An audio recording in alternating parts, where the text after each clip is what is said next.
Hey everybody, this is Fred Ricciani of TSC News and MNN. We had the pleasure of covering the inaugural Atlantic City, New Jersey Boxing Hall of Fame weekend at the Claridge, featuring headlining inductees Iron Mike Tyson, legendary promoter Don King, and the late, great Arturo Gatti.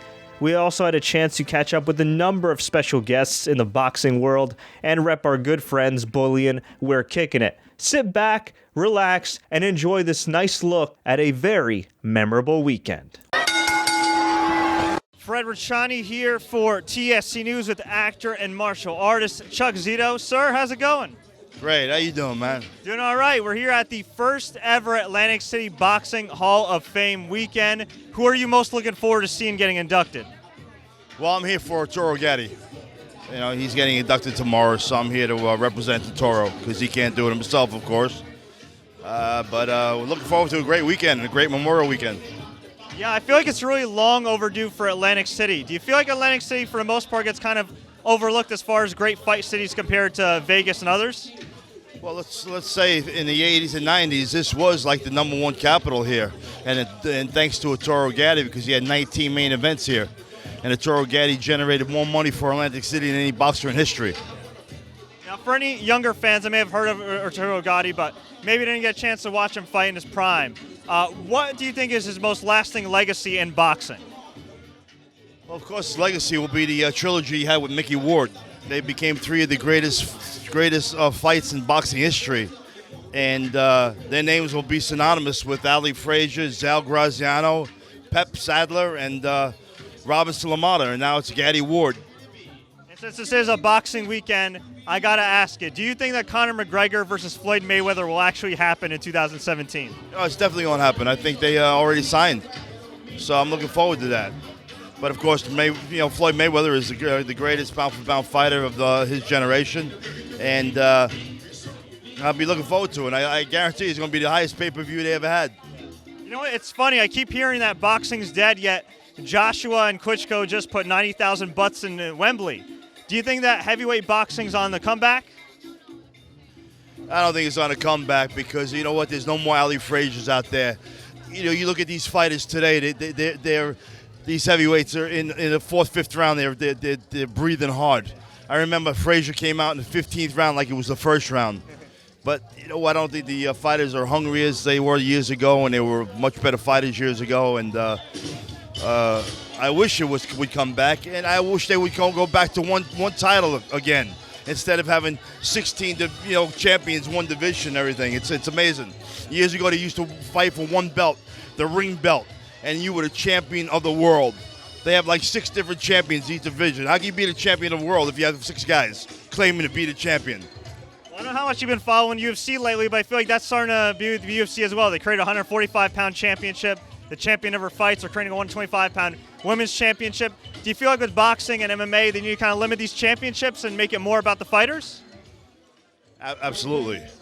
Like I said, make it about the fighters, not about the sanctions, who are trying to just make money. And what champion doesn't want to fight the other one because he's not getting enough money and he doesn't want to lose his title? That's why the UFC is taking over. I mean, look at it. I was at UFC #1, Denver, Colorado, in 1993. So I've been following this from day one. And I try and make all of them, but it's hard now because it's gotten so big. It's all over the world. You know, when it used to be in just Vegas, it was one thing. But one thing they did do was bring it back to New York, and that's great. It's the first time, and they had a Madison Square Garden. I was there. Pretty awesome. Now, before we let you go, we are here for Bullion. We're kicking it. Can you talk a little bit about how martial arts and boxing has made a positive impact on your life? Oh, it's been a big impact. My father was a professional boxer. Actually, this is my father on my shirt. And he taught me when I was 5 years old how to box, got on his knees. And then when I was old enough to go into the Golden Gloves, I went into Golden Gloves 4 times. And of course, after seeing Bruce Lee and the Green Hornet, I became a martial arts fanatic. And I've been in martial arts ever since. I've trained Nathan Styles in the martial arts. So that's a part of my whole life, boxing and the martial arts. And of course, you've got a decorated career on the screen. Before we let you go, anything you got going on you want fans to check out? Well, actually, I'm blessed. I've had 6 movies coming out this summer. I did 6 movies in 8 months, so I'm blessed. And I have a bunch of movies coming out. One's called The Female Fight Club. One's called Dinosaur. One's called Cops and Robbers. Saturday Night in the Park. A bunch of them. I don't even know which ones I did. It's crazy, but I'm fortunate to be. I started as a stuntman in the bodyguard. As a bodyguard, a stuntman in the movie business, and then I started acting. So. Well, hi everybody. I'm the boxing timekeeper in New Jersey. My name is Ray Ryan, and when I heard that the Atlantic City Boxing Hall of Fame was going to have this event, especially the Fan Fest part of it, I contacted them and let them know that in my duties as a timekeeper, I continue to use one of the original bells that goes back to 1970. It belonged to a timekeeper named Roosevelt Gilbert. Roosevelt mentored me, and upon his passing in 2005, his wife approached me and said, Ray, I'm sure Roosevelt would like you to have his bell and to continue to use it. And that's what I do whenever I work a fight. I feel like I'm honoring Roosevelt's memory each time I use it. So that's why I came today. And there's so much history in this belt. Roosevelt was a timekeeper for 35 years. So all the big fights in New Jersey, Roosevelt was the timekeeper and used that bell. One of the most noteworthy ones being Mike Tyson versus Michael Spinks. And if you watch the YouTube video of that, you see, unfortunately, when Michael Spinks got knocked out, there's a picture of Roosevelt right at the ring there getting ready to ring the bell. So it's pretty cool. People are having a lot of fun. Anybody who wants to come by and ring the bell, go for it, and that's my part of it today. Now, you're letting people ring the bell today, but being a timekeeper is a pretty hard job. What's the biggest misconception about being a timekeeper? That's a good question. People ask me that all the time. Do you enjoy the fight? Do you get to see who's winning, who's losing? I have to be honest with you.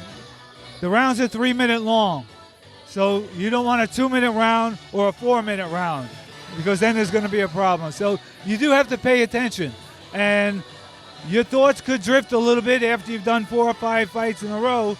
So you do have to concentrate. But I have the greatest seat that there is. I get to watch the Warriors, who are incredible people, the boxers themselves, put everything out on the line. So, I mean, that gives you all the respect in the world for them. But to actually know who's winning or who's losing the fight, unless it's really lopsided, I couldn't tell you, because I have to keep an eye on that clock.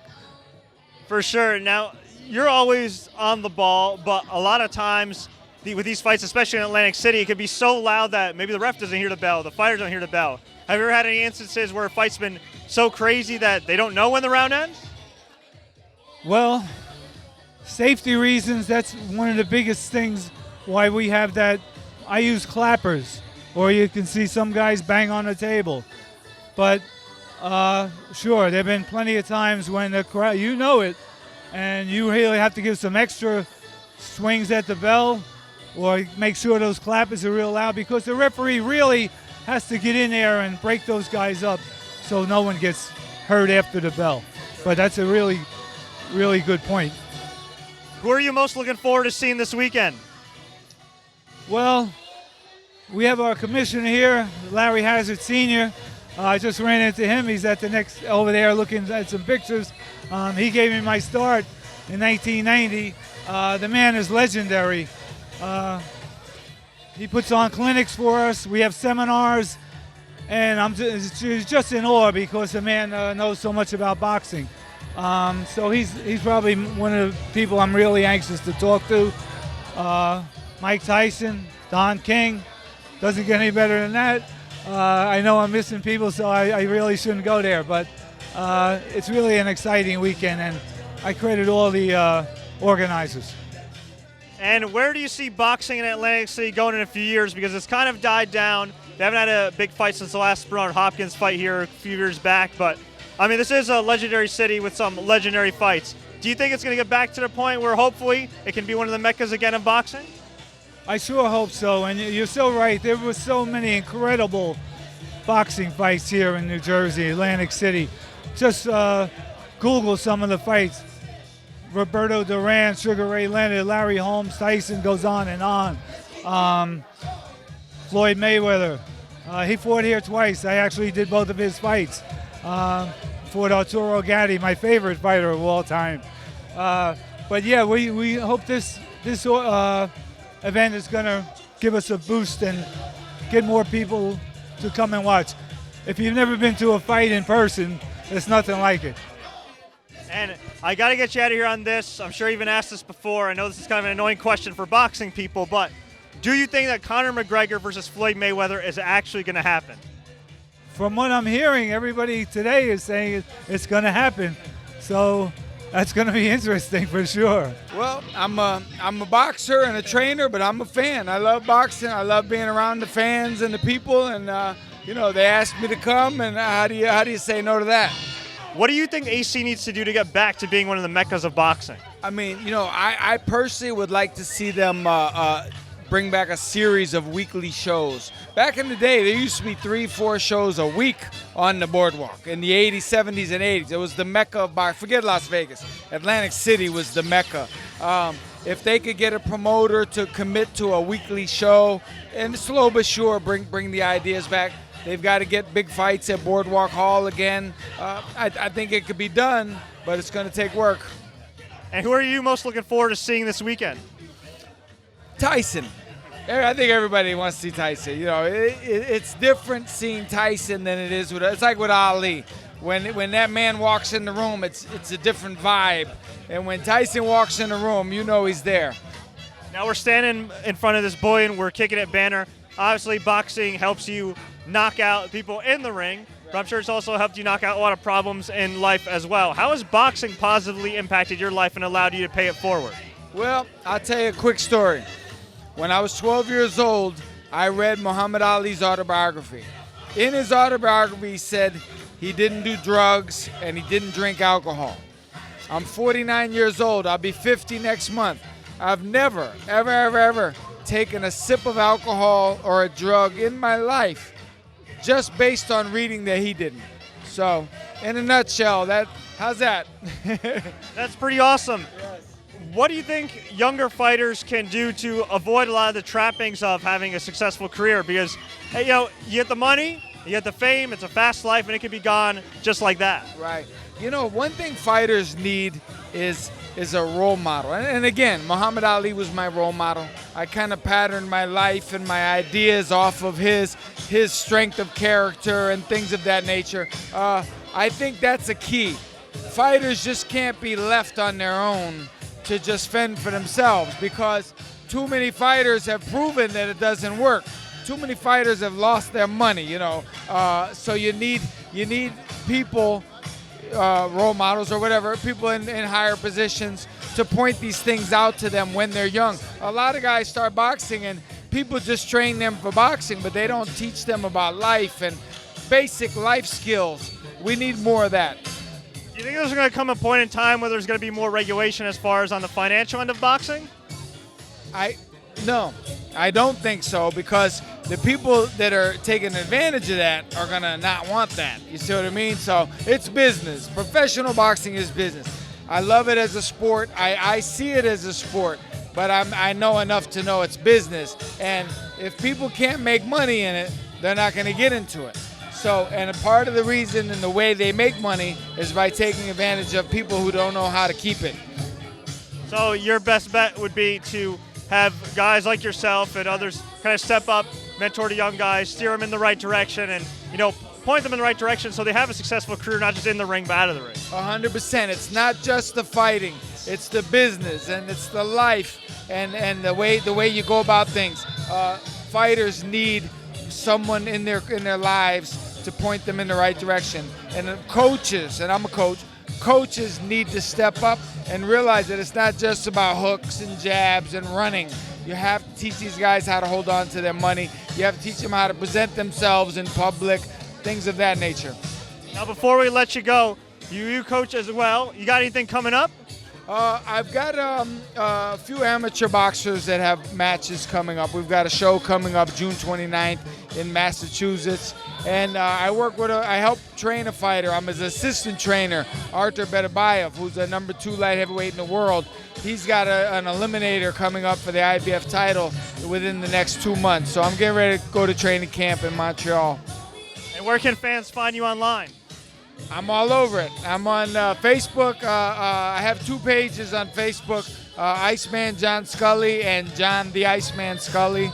I'm on Twitter, Iceman John Scully, and Instagram at Iceman John Scully. And I'm very active.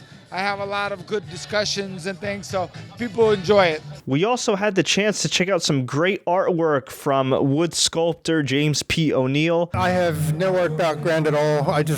10 years ago, I cut a tree down in the yard, and I just thought I would try carving something out of a piece of it, and then now I can't stop. These was over 5 months for each of them. Wow. Yeah. That's 700 hours for McGregor. The awesome Jack Johnson exhibit honoring the man who paved the way for the likes of Muhammad Ali, as well as the Joe Frazier exhibit featuring his legendary ring belt. On top of all that, we got to chat with some fans in attendance, including a couple future boxing champions. I've been a boxing fan for as long as I can remember. Coming to old fights down, at the different casinos here in the Lion City and the venues, and all throughout my adulthood. So I've always been a real big boxing fan. Favorite boxer of all time, Sugar Ray Leonard. He's the man, and it's been a while since Atlantic City's kind of been the mecca of boxing. It's been quite a long time, but it's got a rich history. Do you think we're ever going to get to a point where Atlantic City is one of the main destinations for the big fights again? I think we want to come back. I think the promoters here need to think outside the box, maybe holding big events on the beach and things like that, so we can compete with the big arenas in Vegas and some of these other places across the country. Now, you're going to be here all weekend. Who are you most looking forward to seeing at the Hall of Fame? I want to see all the old timers, all the boxers, because I respect the sport. It's a tough sport, and I respect all of them. But if Iron Mike show up, I'll be happy. They're the twins that are taking Facebook and social media by storm. Guys, how's it going? Good. What brings you here to AC this weekend? We're going to be in the Boxing Hall of Fame. We're showing our belts. How'd you guys get into boxing at such a young age? We just picked up the pads and just started working. Was there anybody you guys looked up to at all that made you want to get into boxing? Our dad. Okay, cool. And how long's your dad been boxing? We don't know. Since before you were born, probably, right? What's your favorite part about the sport? That I get to jump rope. That I get to do the pull-up bar. Who is your favorite boxer? Muhammad Ali. Muhammad Ali and Floyd Mayweather. Sing. Now, what are you guys most looking forward to this weekend? Meeting some famous boxers today. What fight are you most looking forward to seeing this year? A lot of people talking about Golovkin and Alvarez. Of course, there's the rumors about McGregor and Mayweather. How do you think those are going to go down? Canelo can beat Triple G. Canelo can beat Triple G. And for the Mayweather and McGregor deal, McGregor needs to just go ahead and fight. He's wasting everybody's time. Just fight. That's all you can do. Now, we got a ton of celebrities here. Who are you most looking forward to seeing this weekend? Mike Tyson. Mike Tyson and Don King. And what brings you here today at the Atlantic City Hall of Fame weekend? Well, trying to revive Atlantic City, and they needed the stars to do this expo, so they asked me would I come down and help out and everything. I said sure. Now, you fought all over the world, had a decorated boxing career. What's it like fighting in Atlantic City compared to everywhere else? Well, you close to home. everybody could come and visit you and see you. When I'm fighting overseas or something, nobody can't see me and watch me on TV. So to be able to be here in Atlantic City, you know. And what do you think the city has to do in order to get back to the level it was once at? Well, you know, it's gotta, you know, start building up the hotels again and opening the doors and, you know, just make it a working place for everybody again. You know, that's what it needs to be. Where do you see boxing going in the next few years? Well, boxing is taking so many turns in the times of the world. You know what I'm saying? Boxing, I see it going up and coming back, but it's turning different. But you got guys like now Canelo and Triple G, and you know, it could take explosion again. You know what I'm saying? Because when they thought boxing was dead, it always survived. Hey, it survived up to this point. I think I like its chances. Oh, definitely. You know, as long as you got good fighters and put on good fights, you'll have boxing. And before we let you go, who are you most looking forward to seeing this weekend? Me. You know, but I'm looking forward to see everybody that's out here, you know, because, you know, you got me, Mark Breland, Ray Mercer and everybody, and, you know, it's good to see these guys. Well, it's a great event, you know, and my friend there, Raymond McCline, asked me to come down and to, you know, be here for, see the guys go in. My ex-trainer, Mike Hall, is going in. Tiro Gotti, who I fought 24 rounds, is going in. So you know, it's always an honor to come show respect to people that help you out along the way. So. Now, you obviously had a decorated boxing career. Can you tell fans what really drew you in as far as the positive impact of boxing in your life? Well, I think, you know, I made a decision when I was 11 years old that I wanted to fight. And it just grew from there. The relationship with myself and boxing, it grew from being a kid. I knew I wanted to be in the gym training, and it also helped me to keep myself in line. So, again, just being there, being around my dad, Floyd Patterson, the relationship just grew. Just something special, you know. And as you're going along as a kid, and you see good things developing in your life, you want to continue that. So I knew some very good things were developing in my life in boxing, so I continued on that path. That's great, and I keep hearing over the years, boxing's dead. Meanwhile, Joshua and Klitschko just sold out Wembley. There's a ton of interest for GGG and Canelo as well. Well, boxing's always going to survive. Boxing's always going to have somebody to come along to pick it back up again, like a Mike Tyson or somebody like that is in the waiting. I mean, it's just that kind of sport. People think that it's going to die, then all of a sudden somebody new comes along, picks it up again. Now, I'm sure you've gotten this question a bunch of times, but I got to ask you, do you think we're actually going to get Conor McGregor versus Floyd Mayweather? There's a possibility. I mean, you can't count it out. I mean, there's talk of it, so, you know, if it stays around long enough, it could happen. You know, it really could. I believe it can. Do you think it's good for boxing? Yeah, I don't see why not. If they make the right deal, you know, for the fight to happen, it's all good. Nah, I'm going to be here. You know, I'm going to be here. This is where I want to be. This is where I knew when I was making that trip from upstate New York to Atlantic City that I was on my way to the big time in boxing. So right now, I'm in the big time of boxing. I love it here. And just one more question, actually. What do you think it's going to take for Atlantic City to once again become one of the meccas of boxing? The same thing. They just got to get the fights going. They got to get more fighters, get the right promoters coming in here, promoting the fights. And with the big names coming in, it'll be just right back on the map again, just the way it used to be. Thank you all for coming out. I'm sorry for the delay in this experience taking place. But again, I want to echo what Rod said. We do want to thank our sponsors, Hard Lifestyle Beverage, Clarence Hotel, Radisson Hotel. I want to thank Hammer Fiber. I want to also thank Trice 57. fantasy resorts. I want to thank icons of boxing, Milt, Iran Barkley. Those guys came through big time. James O'Neal, Grandy twins. I can't even tell you how much I appreciate the father, Daniel, bringing his kids here. If you haven't seen them, they were on Steve Harvey's Little Big Shots. And we have been building a relationship for almost a year before they even got on the show. And I told them I wanted them to participate in this event when it came forth this time next year. And that was almost 10 months ago. And they consented to do that. So I appreciate them. Starting Five Barbershop and Dream Team Cuts, we wanted to have that experience as well, a barbershop talk. I'm missing someone, but at this time we want to actually officially welcome everyone into the Atlantic City Boxing Hall of Fame Fight Fan Experience.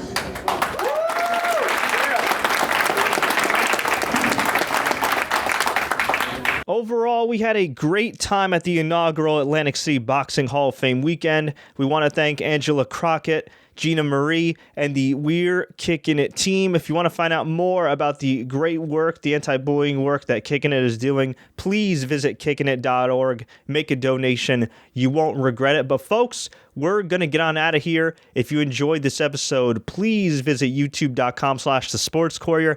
Click that subscribe button.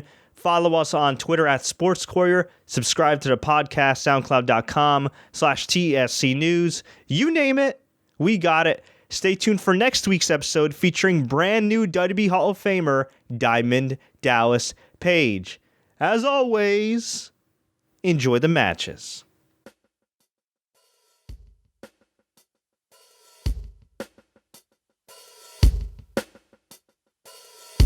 Thank